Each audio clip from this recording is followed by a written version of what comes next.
Andromaque, c'est la troisième pièce de Racine que je mets en scène. J'avais déjà monté Britannicus et puis Iphigénie, qui est une pièce qui raconte les débuts de la guerre de Troie. Andromaque raconte la fin de la guerre de Troie. On est 1 an après la guerre de Troie. Les Grecs ont vaincu les Troyens et on se retrouve en Épire, chez Pyrrhus, qui détient une captive qui est la femme d'Hector, donc la Troyenne, Andromaque.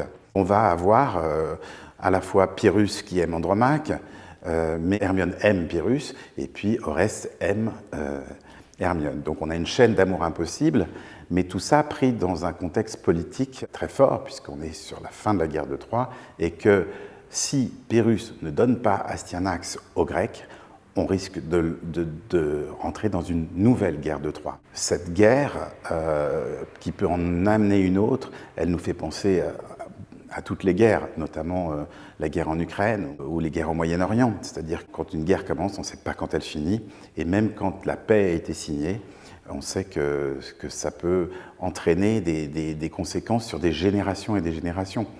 Et donc c'est en pensant à ça que je me suis dit qu'Andromaque était une pièce très intéressante et qu'on pouvait la relire un petit peu autrement que comme on avait l'habitude de la lire, comme justement une pièce sur la passion amoureuse, sur la folie meurtrière, et d'en faire plutôt une pièce sur la guerre, sur les traumatismes de la guerre.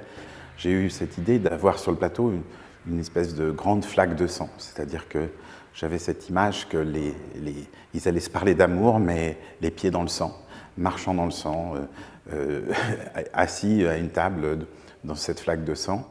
C'est évidemment une image forte et radicale qui va, je pense, faire ressortir le lien entre ce que vivent tous ces personnages et le contexte historique et évidemment mythologique, puisque là on parle évidemment de la guerre de Troie, mais la guerre de Troie elle-même est racontée par Homère comme une histoire, comme de l'histoire en fait.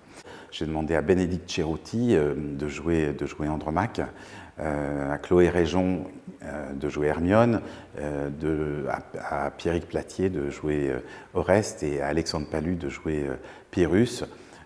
Ce sont des acteurs qui ont un rapport magnifique avec cette langue, sachant que quand on travaille sur Racine, la langue, c'est évidemment un enjeu énorme puisque c'est des pièces écrites en alexandrin. On n'est pas dans le chant lyrique parce que la réalité que désignent les alexandrins, c'est une réalité crue, brutale, cruelle. C'est très beau, mais c'est aussi très effrayant et c'est ce travail-là qu'on essaye de faire avec les acteurs.